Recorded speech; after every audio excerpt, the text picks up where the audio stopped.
Et nous sommes de retour au plateau pour la suite de cette émission. Nous abordons notre troisième sujet. Nous parlons à présent de la Tanzanie, investiture de la présidence Hassan malgré les violences électorales. Samia Suluhu Hassan, la présidente sortante de la Tanzanie, réélue à sa propre succession, a été investie ce 3 novembre en Tanzanie. Elle commence ainsi un nouveau mandat après sa réélection marquée par des violences qui ont fait des centaines de morts selon les organisations internationales et l'opposition sur place. Elle est sortie de ces élections, du scrutin du 29 octobre avec 97%, un peu plus de 97% à ces élections, une élection pour laquelle il n'y avait pas réellement d'opposants, du moins de grande carrure qu'on connaît pour la Tanzanie, puisque ceux qui pouvaient en tout cas apporter un certain enjeu à ces élections étaient hors course avant même les élections qui ont été marquées par de fortes violences. Nous en parlons avec nos invités. Malgré les violences, elle est investie pour un nouveau mandat à la tête de la Tanzanie. Samia Suluhu Hassan a prêté serment. C'est lundi, Gabin Adjao. Oui, elle a prêté serment. Je commence par présenter mes condoléances au peuple tanzanien qui, selon l'opposition, a perdu plus de 700 personnes et un peu plus diminué du côté des organisations de défense des droits de l'homme. Mais à tout compte fait, il y a eu assez de morts dans les contestations, dans les violences post-électorales. Et Samia Suluhu, qui était venu au pouvoir après le décès du président John Magufuli. Et beaucoup de personnes ont mis d'espoir en elle parce qu'on s'est dit, bon, c'est une femme, elle va comprendre les aspirations de la population et donc elle va gouverner avec beaucoup plus d'attention et de gentillesse et tout. Mais aujourd'hui, on est en train de voir que non, il n'y a pas de différence véritablement en Afrique entre les présidents, que ce soit femmes ou hommes, c'est la même chose. Ce sont des vampires, ce sont des gens qui versent du sang humain. Vous n'allez pas parler de tous les présidents comme ça, ils ne sont pas... Mais c'est la majorité, c'est ce qu'on est en train de voir aujourd'hui. Dans leur accession au pouvoir, sont venus avec du sang, mais oui. c'est quand même des chefs d'État. Mais la majorité, c'est ce qu'on est en train de voir aujourd'hui. À chaque élection, on voit du sang humain qui coule, on voit les populations qui sont tuées juste pour que quelqu'un reste au pouvoir. Samia Suluhu, bon, personne ne pouvait imaginer que la situation pouvait être comme ça aujourd'hui. Une dame voilée, qu'on voit un peu pieuse et tout ça, avec toujours son Coran et tout. Mais aujourd'hui, c'est à cause d'elle que des centaines de citoyens tanzaniens ont perdu la vie. Et malgré cette violence inouïe-là, elle a continué. Elle a foncé tout droit aujourd'hui. Elle a prêté serment comme quoi elle est présidente. Elle est présidente de quoi? De ces morts-là, après toute cette violence qui a été engendrée, tu participes à des élections et tu fais arrêter pratiquement tous les opposants, tu les jettes au nouf. Je ne comprends pas. Et ce n'est pas pour de vrais motifs. Des gens ont été arrêtés à pleine conférence de presse, d'autres ont été arrêtés lors des manifestations, d'autres ont été arrêtés pendant qu'ils animaient des meetings, d'autres ont été arrêtés pendant qu'ils sont en train de faire des points de presse, d'autres ont été arrêtés en cours de route pendant qu'ils se rendaient à justice pour aller voir le procès d'un autre opposant. Voilà une femme. Quand on parle du fait que le pouvoir, là, les gens ont la bolémie du pouvoir et ils pensent que non, en étant présidente ou bien président, ils ont la capacité ou bien la possibilité de tout faire avec la population. Aujourd'hui, moi, j'ai mal pour ce beau pays Tanzanie-là, avec toutes les infrastructures qu'a réalisé John Magufuli au pouvoir, malheureusement décédé par cette crise sanitaire Covid-là. C'est regrettable. C'est regrettable. Quand Samia était venu au pouvoir, c'est vrai que c'est une militaire et tout, mais à un moment donné, on s'est dit, bon, une femme, l'amour maternel et tout ça, elle ne peut pas faire quand même du mal. Mais avec le processus qui s'est enclenché, tout ce qui a suivi, mais on est en train de voir qu'elle est beaucoup plus... elle est plus mauvaise que les hommes même. Elle est mauvaise parce que des centaines de morts dans les rues, des violences inouïes, des blessés à n'en point finir, des gens qui montrent leurs doigts coupés comme ça. Et puis ça ne le meut même pas. Elle a juste foncé tout droit. Et puis, elle a même annulé toutes les manifestations, sauf les manifestations liées aux élections. Gabin Adjao, il y a eu des élections. Elle a été proclamée vainqueur de ces élections. Ouais. Vous aurez aimé qu'elle dise, bon, comme il y a des morts, je démissionne, ou bien que je ne suis pas la gagnante, il faut donner le pouvoir à quelqu'un d'autre, ou bien que je ne prête pas serment parce qu'il y a eu des morts. Docteur, ce qui s'est passé en Tanzanie la dernière fois, ce n'était pas des élections. C'est pire qu'un braquage électoral. Ce qui s'est passé la dernière fois, ce n'était pas des élections. On ne peut pas parler des élections, sincèrement. Si on veut être sérieux envers nous-mêmes, on ne peut pas parler des élections. C'est vrai, il y a des organisations et autres là, certains chefs d'État de la sous-région qui ont félicité Samia Sawulu, mais ils savent très bien que ce ne sont pas des élections qui se sont déroulées la dernière fois. En tout cas, la SADC a dit qu'il ne le jour même des élections, il y a eu des violences. Élections démocratiques, effectivement. Mais, le jour même des élections, il y a eu des violences. Il y a eu des bastonnades, il y a eu des morts.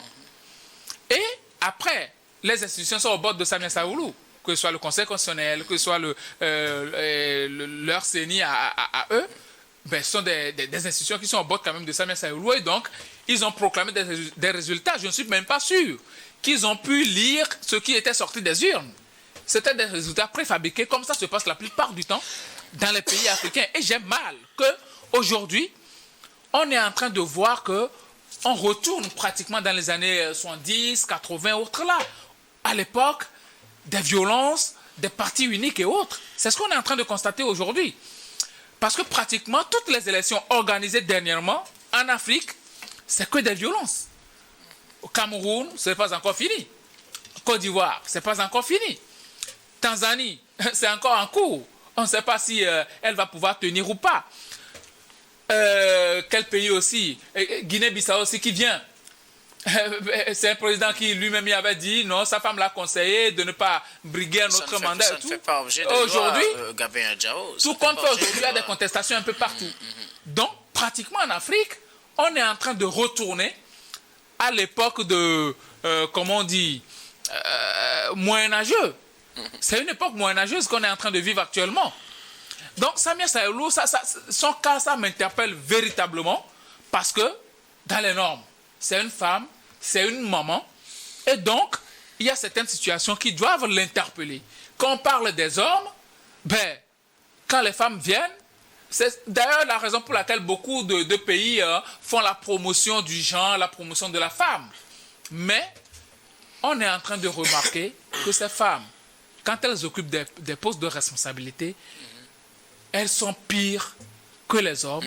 Et c'est ce que Samia Sawulu est en train de nous démontrer. C'est l'exemple parfait aujourd'hui. Merci beaucoup à vous, Gabin Adjao. Samia Sawulu Hassan est prête serment ce lundi pour un nouveau mandat à la tête de la Tanzanie. Élection fortement marquée par des violences. On parle de centaines de morts. La SADC, la communauté sud-africaine, ou du moins d'Afrique australe, dans son rapport d'observation indiqué que les élections ne s'étaient pas déroulées dans de bonnes conditions. C'était totalement militarisé. Dans certains bureaux de vote, selon ce rapport, il y a eu plus de policiers qui avaient des lecteurs et qui avaient une sorte d'intimidation généralisée que l'élection n'était pas digne d'être appelée une élection. Et pourtant, elle a été déclarée vainqueur à 97%. Elle a prêté serment ce lundi et une prestation de serment qui s'est déroulée, il faut le dire aussi, à huis clos. Oui, bon, ce qui est constaté, malheureusement, même dans des pays connus, j'ai dit, comme étant des pays stables en matière électorale, et je pense que la Tanzanie faisait partie de cette cohorte-là. Et je me dis, c'est aujourd'hui la donne, c'est une nouvelle stratégie.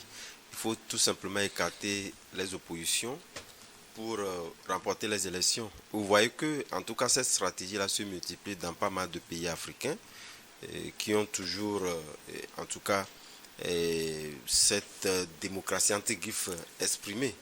Mais ce qui est important, parce que lorsque vous prenez en matière de gouvernance, c'est vrai qu'on n'en a pas assez lorsque nous prenons les femmes, mais la stratégie, et je pense que le cas tanzanien nous montre carrément autre chose, à quel point la femme est plus attirée par le pouvoir et que si en réalité on donnait plus d'opportunités, vous verrez que elles seront plus excessives que les hommes. Parce que ce qui est advenu en Tanzanie à la prise du pouvoir de la dame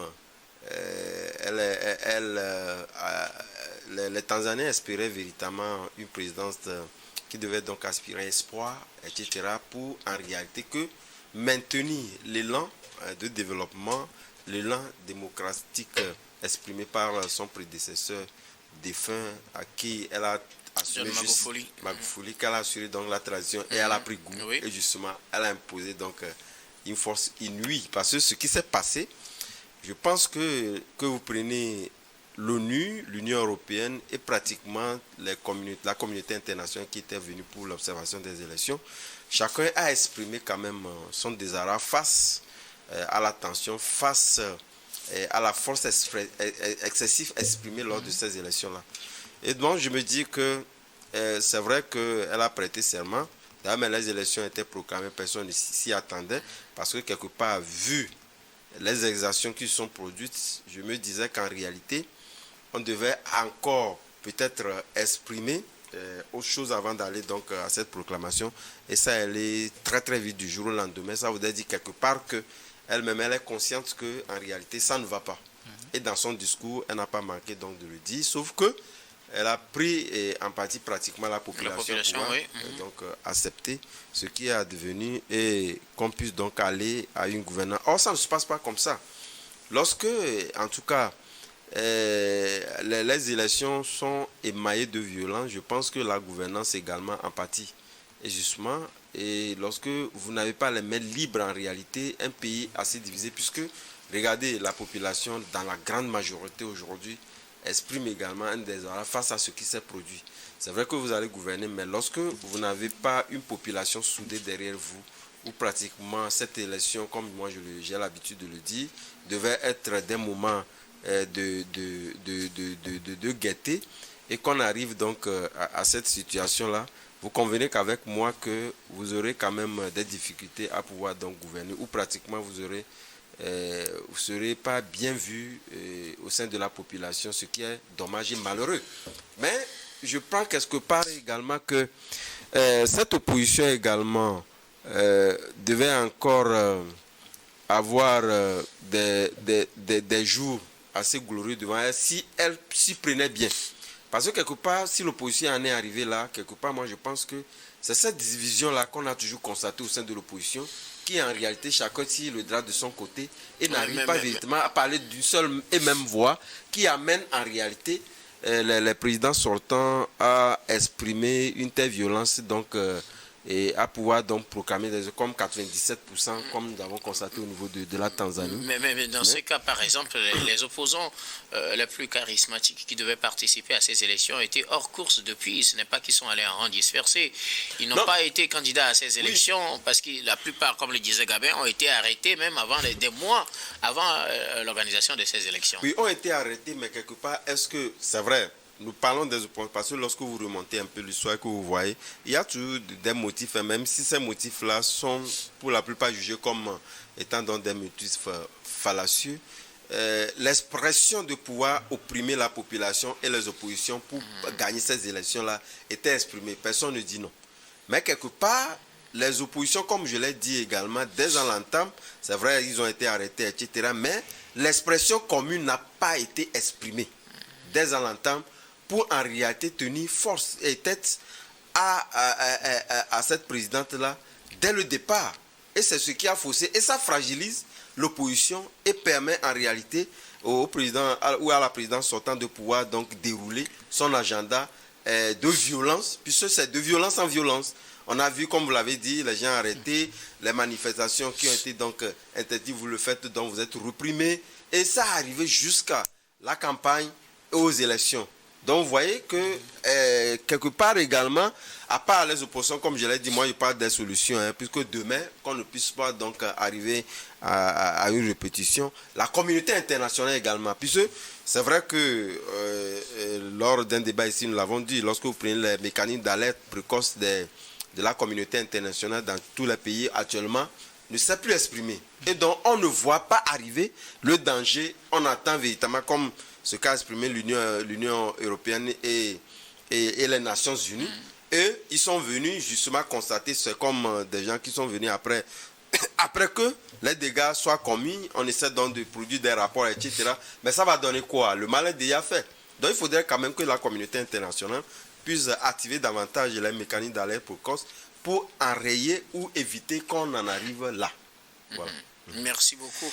À vous, Adama Adjano. Alors, Gabin Adjaro, à son investiture, quelques rares présidents ont fait le déplacement, le Burundais, le Somalien et le Zambien. Ils ont fait le déplacement, essentiellement 3 chefs d'État, mais aussi quelques félicitations, surtout les messages de félicitations du président ougandais Yoweri Museveni, qui félicite cette victoire et estime que cette victoire témoigne de la confiance du peuple placé dans la gouvernance et sa vision au regard du contexte. Et ce message de félicitations, et quel mot? Le silence sera le mieux. C'est pourquoi je dis, vous savez, ce sont ces gens-là qui animent aussi l'Union africaine. Quand on parle de l'Union africaine, ce sont les chefs d'État et de gouvernement. Donc voilà, c'est des gens qui méprisent la vie humaine au détriment du pouvoir. Et donc, bon, pour eux, ça passe crème, c'est rien du tout. Le président Samia Suluhu va être au trône, et puis eux aussi, ils vont faire de même chez eux. Et par après, elle va leur retourner l'appareil. C'est un peu cela, mais... tout compte fait, nous Africains, nous devons véritablement prendre conscience, surtout la jeunesse, on doit prendre conscience que nos aînés ont véritablement échoué, et donc leur place n'est pas véritablement, n'est plus au trône. Quand nous prenons tous ces présidents-là qui sont en train de féliciter Samia Suluhu et autres là, au détriment des violences et des morts qu'il y a eu, ils n'ont même pas fait un clin d'œil quand même à ces violences inouïes là, hein, et ils félicitent juste Samia Suluhu par rapport à son élection et tout, mais je sais très bien une chose, c'est qu'elle ne va pas prospérer, elle ne va pas aller très loin dans cette histoire, parce que moi je sais très bien que le peuple seul est souverain. Et quand un peuple se déchaîne comme ça, à un moment donné, tu vas constater qu'il y a une certaine accalmie et tout, mais par après, quelle est souveraince que même l'armée qui la soutient aujourd'hui est issue d'une population. Donc, à un moment donné, elle ne pourra pas véritablement aller loin dans cette affaire-là. Elle avait déjà fait un certain nombre d'années. Bon, elle veut encore briguer notre mandat. Elle l'a brigué, mais la question de savoir si elle pourra aller loin. Si véritablement vous voulez diriger pour une population et que vous tuez cette population-là pour arriver au pouvoir, ça veut dire que vos intérêts sont ailleurs. Vous servez d'autres personnes, peut-être même ces gourous et autres là. Donc moi, ces personnes, ces présidents-là qui la félicitent, c'est juste une question d'hypocrisie, une sorte de soutien à quelqu'un qui vient de rejoindre le rang des vampires, des sanguinaires, des gens qui tuent leur peuple pour pouvoir rester au pouvoir. Pour moi, c'est un peu ça. Merci beaucoup à vous pour vos contributions. Nous allons marquer une nouvelle pause, puis on reviendra tout à l'heure pour la dernière partie de cette émission. Dernière partie que nous allons bien évidemment consacrer au Togo.